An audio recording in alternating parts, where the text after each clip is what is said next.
కాపాడాలి. కాపాడాలంటే సనాతన ధర్మం అంటే ఏదో తెలియదు మనకు. తెలుసా అండి? సనాతన ధర్మం అంటే తెలుసా? పోనీ హిందూ ధర్మం అంటే తెలుసా? పోనీ ధర్మం అంటే ఏందో తెలుసా?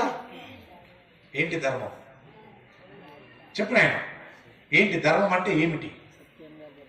ఏం మొహమాట పడకు నాయన, చెప్పు.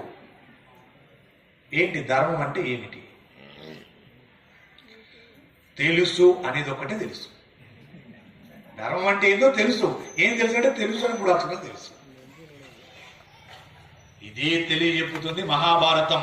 అందుకే వినాలి మహాభారతం. ఎంత తాపత్రయంతో వింటారు. ఎన్ని ఉన్నా వదిలేసుకుని వచ్చి వింటారు మహాభారతాన్ని. పండిపోతారు జీవితంలో మహాభారతాన్ని వింటే. అద్భుతమైన వ్యాఖ్యానం మహాభారతం. కాబట్టి ఆ మహాత్ముడు ధర్మమును బోధ చేయడానికి సమస్త వాక్మయము వచ్చింది. ఆధ్యాత్మ విధులు దీనిని వేదాంతమని అంటారు. ఎలా చెప్తున్నారో చూడండి. ఆధ్యాత్మ విధులు దీనిని వేదాంతమని అంటారు. వేదాంతమనగా వేదమునకు చివర ఉండే ఉపనిషత్తులు. ఉపనిషత్తుల యందు శిష్యుడు గురువును ప్రశ్న వేస్తాడు. ప్రశ్న వేస్తే గురువు